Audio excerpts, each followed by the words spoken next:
month of February 2026, and we are so delighted to have you joining us again on Frontline, a program where we keep you abreast of happenings across the nation. Many thanks for joining us. Good morning. I am Temitope Oladipo. And I am Adiola Degoke. We are glad to have you join us this beautiful Thursday morning.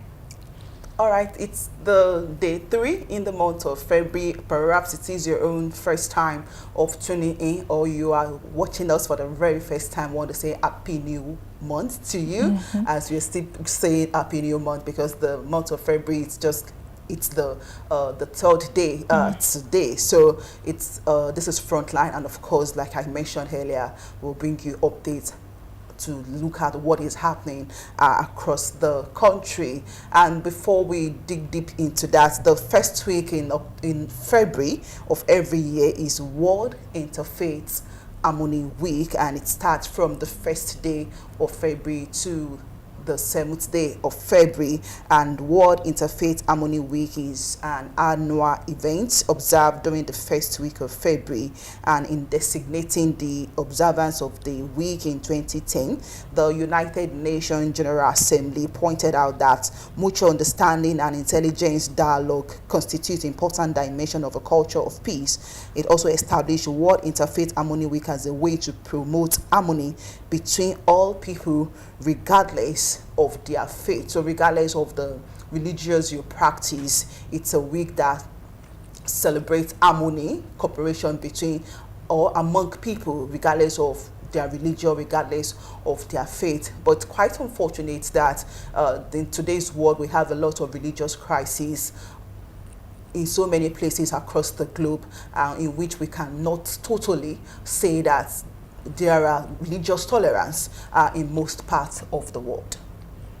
Yes, it is unfortunate that as much as we try to ensure that every religion is recognized and that every worshipper of different religions live together in peace, there seems to be this unity and religious violence which keep increasing by the day. But the World Interfaith Harmony Week is just a week to promote harmony now between all people, regardless of their faith. Every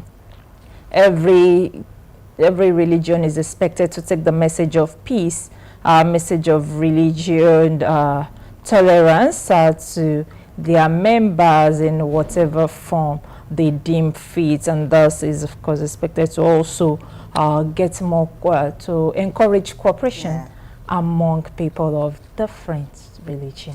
So it's not just a day that is just being set aside. It's a day that calls for action, particularly among religious leaders that take this message to followers, or let's say worshippers. Yes, worshippers in our different worship centers, that we need religious tolerance. We can see a lot of things happening in the news as regards Christian genocide, burning of churches, or even other religions also having their own crises as well. So it's a day that calls for action. It's a day that calls for intentional commitment to ensure that there is religious tolerance. We can't be talking about a nation that thrives, or a nation where development thrives, if there is religious intolerance or disharmony among worshippers of different religions. So we only depend on prayers from all of these religious systems if there is tolerance, there is harmony and unity in among all of these different religions that we have in the country. But when there is disharmony, when there is disunity, or when there is crisis, religious crisis, we cannot boldly say that development will thrive in such countries. So as we celebrate this year World Interfaith Harmony Week, it's a message that should go to all religious leaders, worshippers, that it's the time that calls for rigorous prayer, and this can be achieved only when there is unity and harmony among all religious settings in the country. So to all religious leaders, whether Muslim, Christian, traditionalist, let's take this message to all our worshippers to ensure that we allow for peace, we allow for unity, and we allow for harmony. Well, we'll take a break now, and when we come back, we'll be looking at what we have on our trends for this morning as a way of keeping us abreast of things happening around us. We'll be right back after this break. Do stay with us.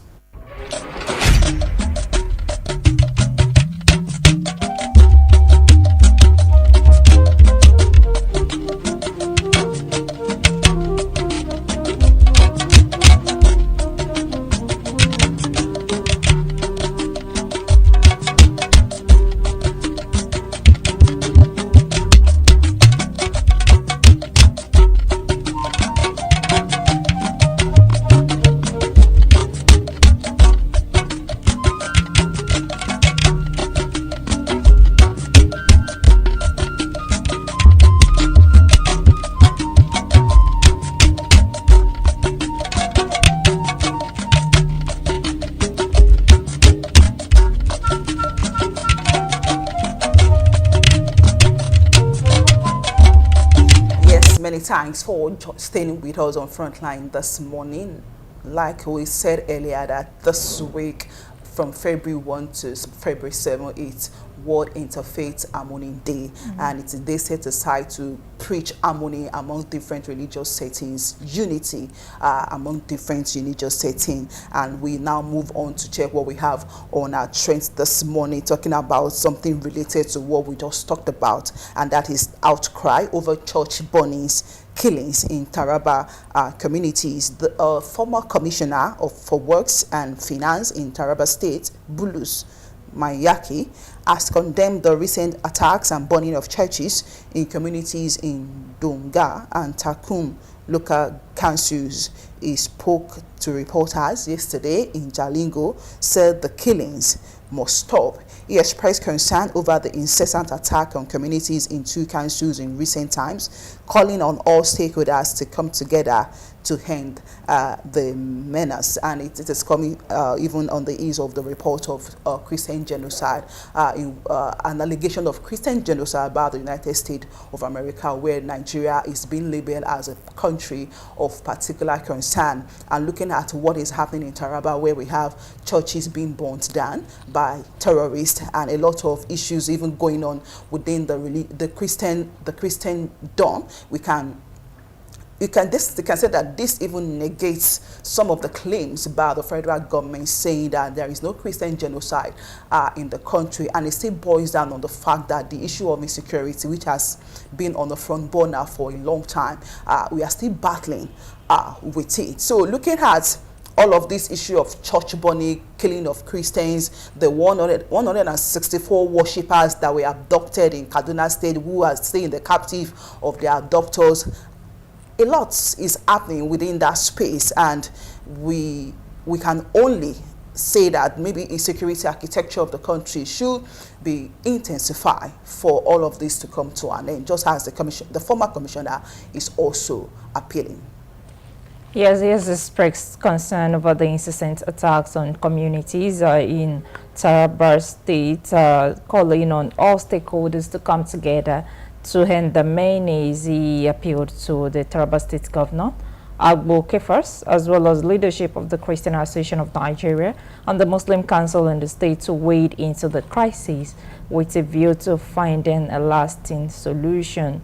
He also said that traditional rulers and other stakeholders also have a critical role in peace-building efforts to prevent such recurrent attack from happening in the state. And this has been one of the concerns of a lot of persons, that every major stakeholder needs to come together to ensure that we stop all of this, because again, sometimes most of the killings, kidnapping, banditry happen with the locals. I mean, people who do not understand the terrain of a place might not be able to carry out such attacks without the help of locals. So our traditional rulers, religious leaders in those communities really have a lot of work to do in ensuring that every citizen, every resident of those areas become the eyes and ears of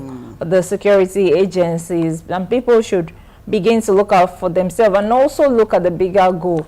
I know that some persons become informants because they they need money, or for some for some form of dark desires in their hearts. But the unfortunate thing is sometimes you think you cannot be a victim and you end up becoming victims yourself. So you want to look at how much peace benefits you more than creating chaos in a community. Yeah, and he also mentioned that the report also mentioned that suspected herdsmen killed people, displaced others, and destroyed churches on Sunday in Donga and Takum local council or local council of the Taraba state. And we also have this issue of herders and farmers. So I think this has gone beyond herders and farmers clashes now, because even at the time, even farmers even left their farmlands for the fear of being killed or being harmed on their farm. So we can't really say that this is issue of herders or farmers. I think it's just a case of pure killings happening in Taraba state. So whether it's Taraba, regardless of even the location right now, I think all of these killings in different parts of the country, banditry, abduction, kidnapping and all, there must be a lasting solution to all of these, because when insecurity thrives in the country, we can't boast of development. Even people cannot go out or even go about their normal businesses without a fear of being killed or being abducted or being kidnapped by anybody on the road. So it is important that the federal government intensify their effort to ensure that this issue of insecurity is a thing of past. Now, away from that, let's take a look at something that maybe similarly to, not similar to it though, but crackdown as the United States of America is set to deport. Said it will deport no fewer than 79 convicted Nigerians listed on its worst on fraud, drug peddling, assault, manslaughter, and robbery, among others. An accompanying note showed that the convicts were arrested as part of the United States crackdown on criminal immigrants. Yes, the news came with such mixed feeling. I was going to say that it wasn't shocking, but then again, I think I'm beginning to learn that we should not always bad name in coming in 79, and now they are legally working in those countries, or those who want to go and make ends meet in a legal means. See, they are because I saw some names at the early leave their family and make it better. Unfortunately, it is peradventure. It is also, again, I just feel like if people, I think they won't get involved in all of these crimes. Like the level of crime that Nigerians is not okay now. People will say, oh, it's not just Nigerians who are involved in criminal activities abroad, but then we are Nigerians, so we are particular about our own people. Exactly. So if others are running into crime, you shouldn't, as a true citizen of the country, remember that you're not just representing your family alone, you're representing a nation. And these are the things that come to play in immigration issues. It was reported over the weekend that some Nigerians went into hiding while others are returning home secretly over intensified deportation campaign led by President Donald Trump's immigration and customs enforcement.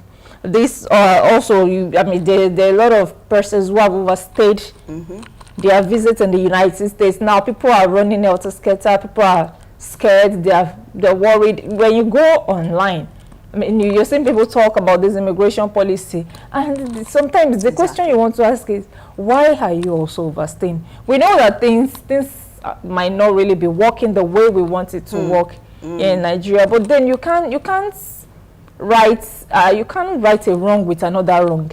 Exactly. So people should look at the bigger goal and realize that just your own singular act can affect thousands of people attached to you. Exactly, because for you to even have it in mind that you want to leave the shore of your own country to another country, I mean, fine, intentions differ, but your intention should not be to perpetrate crime or to carry out illicit acts when you get there. Just imagine worst of the worst criminals. That means we talk about manslaughter, we talk about a lot of illicit acts that can be traced to this set of people, and sometimes we are too quick to push blame on foreign countries that implement policies that do not favor us, but they must have weighed their options. Look at what is happening now. Even innocent Nigerians will also have their own fair share of this evil act that is being perpetrated by some set of people that also call themselves citizens of the country. So when you are even leaving the country, just have it in, just first think of the amount of money that went into it, the struggle, the resources, everything that, and only for you to just get there and do what exactly. So if you are even going to leave, you want to jack, but at least you should have a good mind, you should have a good intentions of you going there to do something legal, to earn a living, to earn a good life or a better life that Nigeria cannot give you. So when you get there, but what do we have people going there to do? We have them doing a lot of things for even the government of that country to target worst of the worst crime that have been committed by this set of people. So it's quite unfortunate that even when people leave the country, they do something different from what their intentions could have been even before they left the country. So we should not be quick to push blames, particularly when some of the policies are coming up. Look at a lot of policies that have been coming up from United Kingdom, Canada, and even the US about the level of immigrants that are going to the country, and they have to crack down on it. All of this could have been a pointer or could have been responsible factors towards that. So we can only hope for a better Nigeria, perhaps where people will stay back and let's develop our own country. Yes, away from that, let's take a look at something around electricity, as we have the federal government moves to share electricity subsidy cost with states. The federal government has moved to end the practice of carrying electricity subsidy cost alone, announcing a framework that will spread the burden across federal, states and local governments from 2026. The Director General of the Budget Office of the Federation, Tanimu Yakubu, disclosed this yesterday in Abuja during a training and sensitization workshop for ministries, departments and agencies on the 2026 post-budget preparation process using the government integrated financial management information system budget preparation subsystem.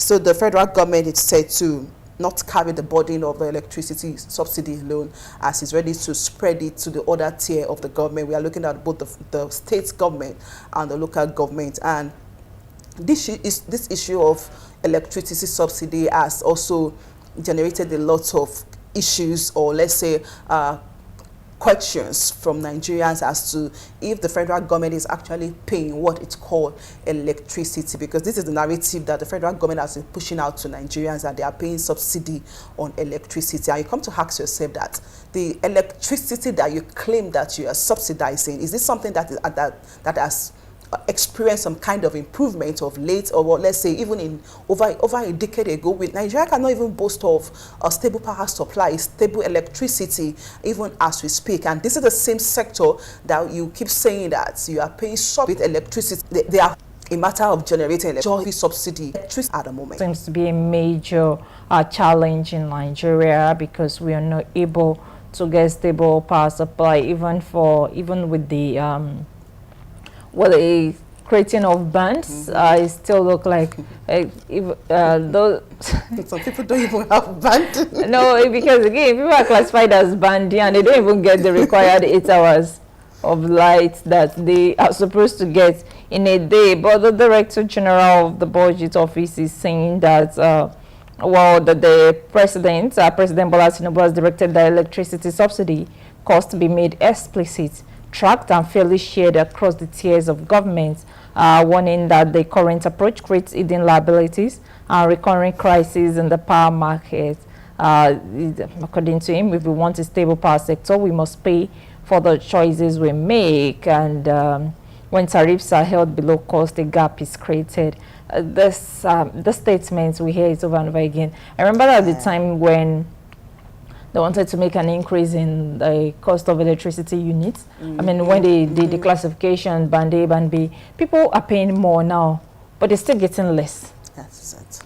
So if you say that we have to pay for the electricity we consume, and yes, we are paying, we are still are not getting the service that we are paying for. So what exactly is the problem? And I think I would also agree with Dave with encouraging every state to begin to generate their own electricity and not leave this to the federal government alone. Maybe this would reduce the burden, lessen the burden of the federal government, and then every state would be responsible for their own power supply, which will in turn, increase the IGR of the state. If people can access stable power supply in Nigeria, there are a lot of things that Nigerians are suffering because of this electricity crisis. The death of the singer that happened over the weekend, who was bitten by a snake, and then they couldn't get an antivenom, the snake antivenom vaccine for her. And hospitals will tell you that they can't keep this antivenom in the hospital because it requires a cold region, but hospitals that don't even have stable electricity supply, so how would they have these venoms? It is okay when it becomes critical, then they also begin to look for where to get. So there are a lot of things that makes it that people suffer because they can't get electricity. There are a lot of business owners who have had to shut down because they cannot afford to keep running on fuel or diesel. And a lot of them also do not have the capital to install alternate power supply. So really, each tier of government should begin to look at how to generate electricity for their own people. I think that's just the way out of all of this issue around electricity, or let's say the power sector, that the state government should also think of how to generate power themselves, even though we have some individual Nigerians that can actually afford it, who have been going off the grid.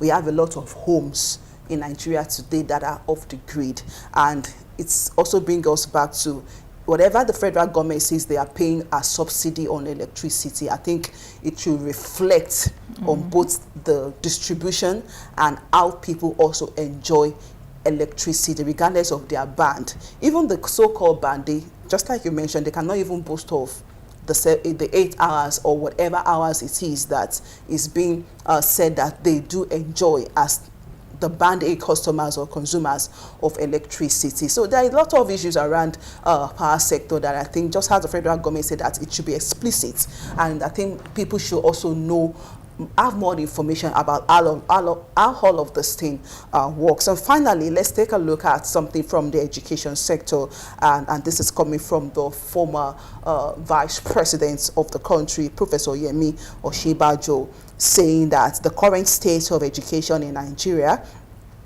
former Vice President Professor Yemi Osinbajo-San has lamented the current state of education in Nigeria, saying that the country is paying a heavy price due to the neglect of its schools, which he described as broken and underfunded. And this is just as he's emphasized the vital role of foundational education plays in shaping future leaders.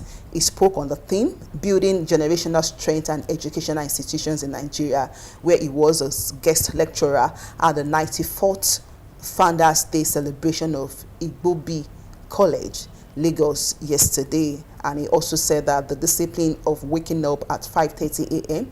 and light out rule in secondary school actually builds great leaders, where we can't run away from the fact that oftentimes we also talk about how some of the schools in Nigeria are underfunded, and we talk about a lot of issues around the educational system of the country, which has made it not to compete favorably with the global world.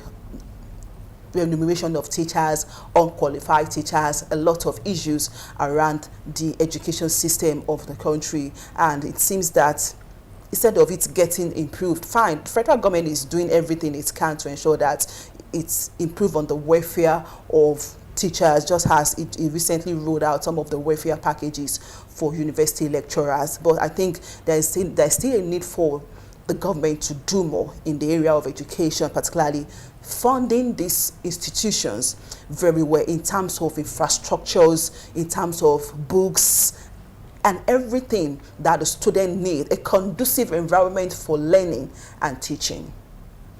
Yes, according to the former vice president, he did say that corporate bodies or students and other well-meaning individuals have roles to play in complementing government's efforts when it comes to education. These days, people are skeptical even about allowing their children go to boarding schools. Which is where the whole idea of waking up 5 a.m. I mean, that the vice president is talking about. But and that's because of the state of the education sector currently in Nigeria. Even private sectors are not immune from some of the rots that happen in the education system. So, I mean, like the vice president said, I feel like everyone is a stakeholder when it comes to education, and everyone should see themselves fully involved. Yes, that's much we'll be taking on our trend for this morning. We'll go on a break now, and when we come back, we look at headlines on the front pages of our dailies for today. Don't forget it's February 3, 2026. We'll be right back after this break. Do stay with us.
Yes, many thanks for staying with us on Frontline this Tuesday morning. Now let's take a look at headlines on the front pages of our national dailies for today. And I'll be starting things with the Daily Independent newspaper that has this banner headline. Federal government targets gas-led economy, pushes strict local content goals. We have that story on the front page and it continues on page 26 of the Daily Independent newspaper. Nigeria must turn scientific research into actionable health solutions. PAIDS. We have that story on the front page, also continues on page 4. Malami urges court to reverse interim property for future order. Details on page 7. Courts stop NFC, TUC orders from embarking on protests in FCC. Details on page 7. Public building. Why fire victims are left stranded despite new law. The story on the front page continues on page 6. Federal government, states, local government share 1.969 trillion naira revenue for December. Details on page 7. Above the nameplate, liquidity surges in January despite aggressive tightening efforts. The story on the front page continues on page 14. And lastly, ADC blames APC-led federal government policies for Nigerians' hardships. Details of that story. The stories on the front page continues on page 12. The much I'll be taking on the front page of Daily Independent. On the front page of The Guardian, party politics by court orders odds internal democracy opposition. Page 6 has details. Court remands suspects of Benue killings in Kuje prison. NBA advocates time frame for resolving legal disputes. That's on page 3 of The Guardian. Kuka. Nigerians must unite to end killings of Christians, Muslims. 2027. Saraki rejects APC overture to Fintri as ruling party intensifies recruitment. PH. Warri refineries workers protest unpaid salaries. Soludo visits Onitsha market as residents observe